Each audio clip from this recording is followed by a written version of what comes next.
Assalamualaikum warahmatullahi wabarakatuh. Perkenalkan, saya Sabrina Sekar dari kelas B01 Ekotoksikologi dengan nomor presensi 25. Pada kesempatan kali ini, saya akan memaparkan hasil review jurnal yang berjudul Konsentrasi Merkuri di Sedimen Perairan Cirebon, Jawa Barat pada musim peralihan timur. Berikut merupakan identitas dari jurnal acuan yang saya gunakan.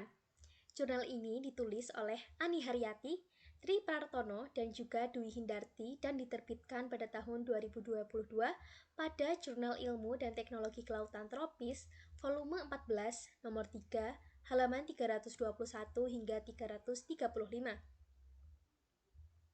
Bagian pertama merupakan pendahuluan.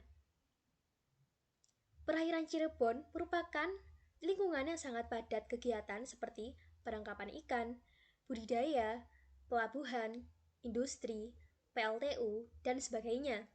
Salah satu contoh dari padatnya kegiatan perairan Cirebon ini adalah tingginya jumlah kunjungan kapal di Pelabuhan Cirebon yang mencapai 1.728 unit kapal. Tentunya kepadatan kegiatan ini berdampak pada kualitas perairan Cirebon. Salah satu contoh bentuk pencemaran pada perairan ini adalah pencemaran logam berat merkuri.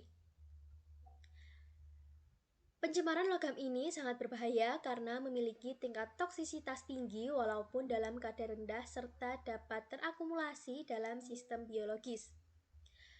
Akumulasi merkuri dalam bahan pangan dari laut seperti ikan telah diketahui menyebabkan berbagai kasus penyakit yang dapat menyebabkan keracunan hingga kematian. Merkuri dapat masuk ke perairan melalui proses pengkristalan dari atmosfer yang masuk ke tanah dan perairan melalui limpasan air sungai. Merkuri ini akan terikat di perairan membentuk senyawa yang kemudian mengendap di dasar sedimen. Studi mengenai akumulasi logam berat lainnya seperti timbal, kadmium, dan juga tembaga pada sedimen perairan Cirebon telah dilakukan sebelumnya. Namun, informasi pencemaran logam merkuri di perairan Cirebon masih sangat terbatas. Melihat potensi bahaya dari akumulasi merkuri di sedimen dan perairan, maka dilakukan studi mengenai kandungan merkuri di sedimen perairan Cirebon untuk dapat mengetahui kondisi pencemaran yang dapat terakumulasi pada biota ekonomis di wilayah pesisir. Bagian selanjutnya adalah metode penelitian. Lokasi penelitian. Pengambilan sampel penelitian dilakukan di daerah foreshore perairan Cirebon. Berikut merupakan peta lokasi pengambilan sampel yang terbagi atas 3 stasiun, yaitu Bondet di sisi utara, Sukalila di sisi tengah, dan Kejawanan di sisi selatan dengan jarak kurang lebih 500 meter antara tiap lokasinya. Setiap stasiun memiliki 9 titik pengambilan sampel, di mana penentuan titik stasiun ini dilakukan dengan metode purposive sampling berdasarkan keterkaitan aktivitas manusia yang diduga sebagai sumber masuknya bahan pencemar merkuri dari daratan. Selanjutnya adalah prosedur pengambilan sampel. Sampel yang diambil terdiri dari parameter fisika kimia perairan dan sedimen permukaan. Parameter kualitas air diambil meliputi suhu, salinitas, pH, dan juga oksigen terlarut dengan alat pengukur kualitas air portable Horiba U50. Pengambilan sampel sedimen permukaan dilakukan menggunakan Smith-McIntyre, di mana sampel sedimen dibagi menjadi 3 bagian, yakni analisis fraksi butir sedimen, karbon organik, dan juga untuk logam berat merkuri. Perlu diperhatikan bahwa terdapat perlakuan khusus untuk sampel sedimen karbon organik dan juga merkuri, di mana perlu disimpan dalam botol HDPE Nalgene 1 liter dan diawetkan pada suhu 4 derajat Celcius untuk menjaga sampel agar tidak teroksidasi. Selanjutnya adalah prosedur analisis fraksi butir sedimen. Analisis fraksi butir sedimen dilakukan sebagai salah satu faktor yang dapat menunjukkan potensi pasokan merkuri dari daratan. Yang pertama adalah distribusi ukuran butir menggunakan metode granulometri. Selanjutnya dilanjutkan dengan klasifikasi ukuran butir sedimen berdasarkan pada skala Wentworth, dan dilanjutkan lagi dengan pemisahan ukuran butir sedimen menggunakan ayakan bertingkat atau shift analysis dengan ukuran 1, 0,5, 0,25, 0,125 dan juga 0,063 mm.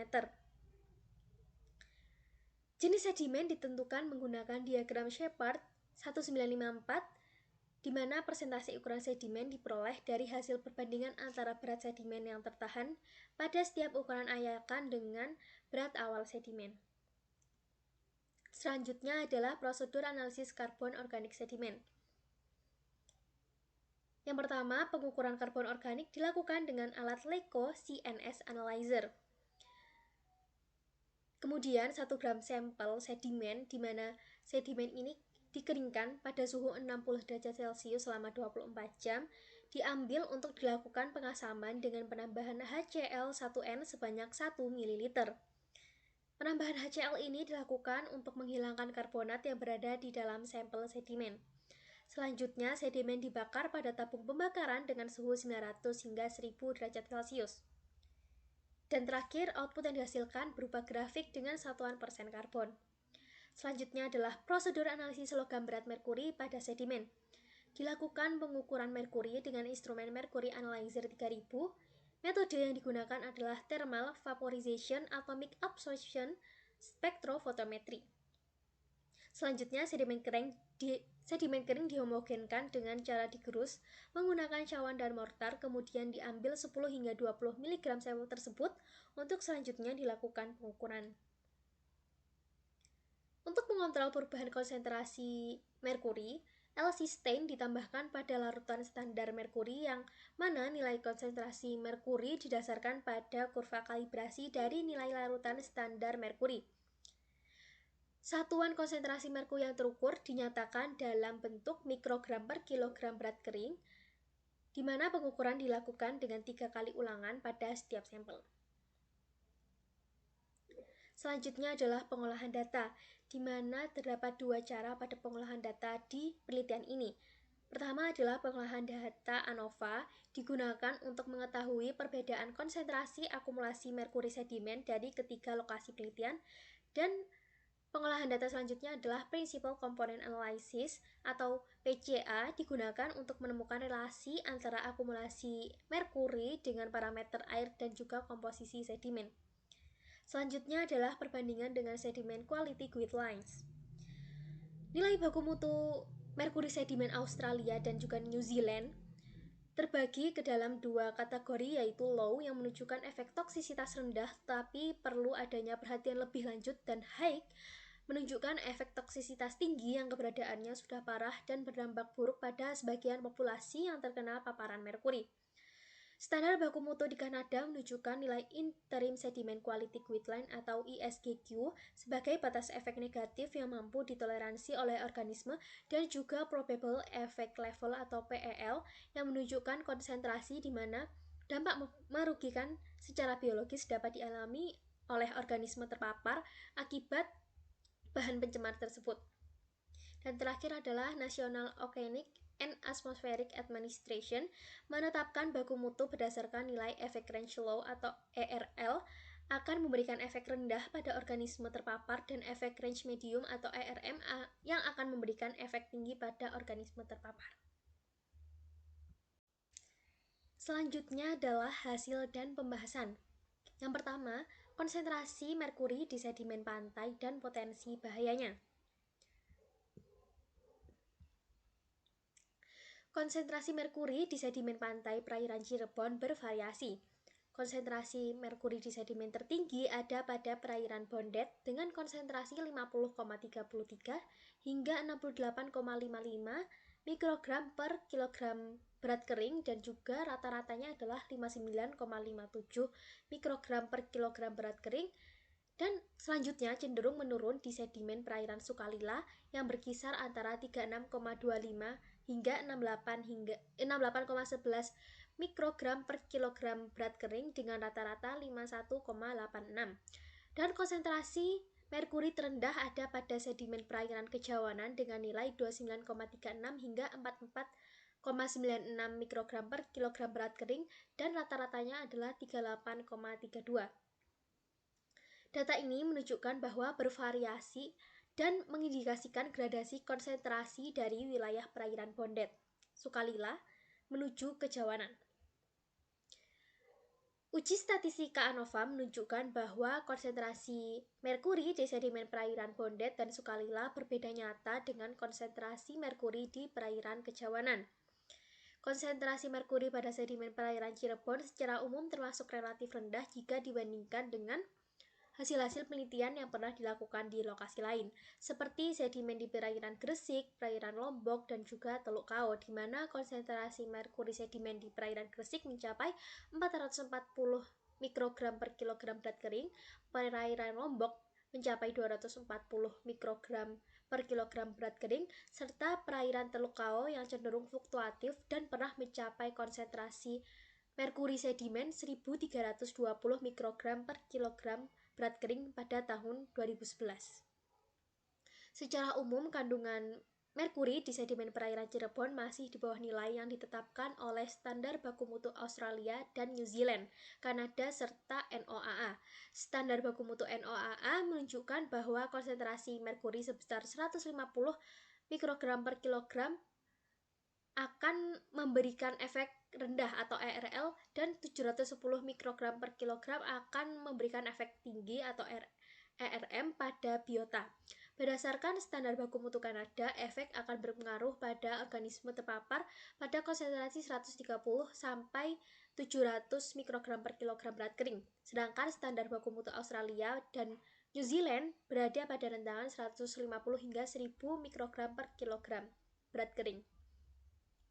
Mengacu dari nilai-nilai tersebut, dapat diindikasikan bahwa konsentrasi rata-rata merkuri sedimen perairan Cirebon yang rata-ratanya berkisar antara 38,32 hingga 59,57 mikrogram per kilogram berat kering, kemungkinan belum memberikan efek terhadap biota perairan, walaupun terdapat peningkatan merkuri sedimen dari perairan Kejawanan Sukalila ke perairan Bondet. Sedimen di perairan ini masih tergolong aman secara ekologis dari cemaran merkuri.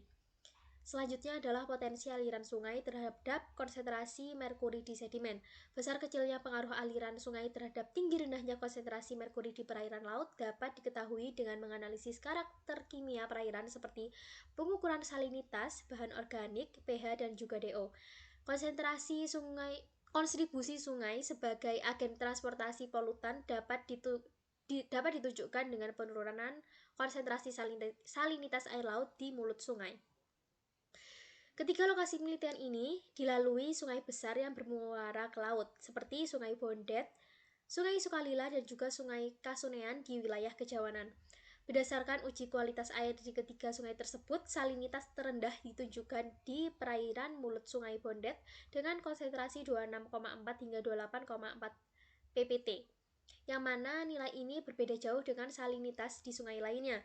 Penurunan ini menjadi indikasi peran aliran Sungai Bondet sangat potensial sebagai transport polutan termasuk logam merkuri dari daratan daripada sungai lainnya. Pengaruh dari Sungai Bondet juga dapat dilihat dari kondisi bahan organik, di mana hasil pengamatan menunjukkan rata-rata karbon organik di sedimen pantai depan mulut Sungai Bondet yang relatif lebih tinggi, yaitu 1,16% dibandingkan dengan Sukalila dengan nilai 1,12% dan Kejawanan dengan nilai 1,01%. Hal ini diduga karena wilayah pesisir Bondet di sebagian besar merupakan wilayah pembudidayaan kerang, tambak udang, serta memiliki area persawahan yang lebih luas dibandingkan dua lokasi penelitian lainnya. Keberadaan bahan organik tadi dapat menstimulasi intensitas dekomposisi yang berdampak pada penurunan pH dan DO karena pemanfaatannya oleh bakteri pendekomposisi. Hasil pengamatan di depan mulut Sungai Bondet nampak sejalan dengan teori tersebut, di mana pH dan DO-nya cenderung rendah. Faktor lain yang mungkin dapat menunjukkan potensi pasokan daratan adalah tipe sedimen perairan. Komposisi sedimen hasil analisis fraksi butir menunjukkan adanya 5 fraksi besar sedimen, yaitu krakal, kerikil, pasir, lanau, dan juga lempung. Secara umum, sedimen perairan Cirebon didominasi oleh jenis lanau. Walaupun komposisi ukuran butiran sedimen di ketiga wilayah penelitian kurang ada perbedaan, analisis diskriminan menunjukkan bahwa perairan Bondet memiliki persentase komposisi pasir yang relatif rendah dibandingkan Sukalila dan juga Kejawanan. Dinamika fisik oseanografi seperti arus dan juga gelombang sangat berpengaruh pada pendistribusian selama transport dan deposisi sedimen. Fluktuasi energi dan arus akan menyeleksi ukuran butir yang ditransportasikan pada proses sedimentasi, sehingga memberikan variasi pada ukuran butiran sedimen dasar perairan. Dominasi lanau pada sedimen pesisir Cirebon menunjukkan bahwa fluktuasi energi dan arus di wilayah pesisir perairan Cirebon tergolong lemah.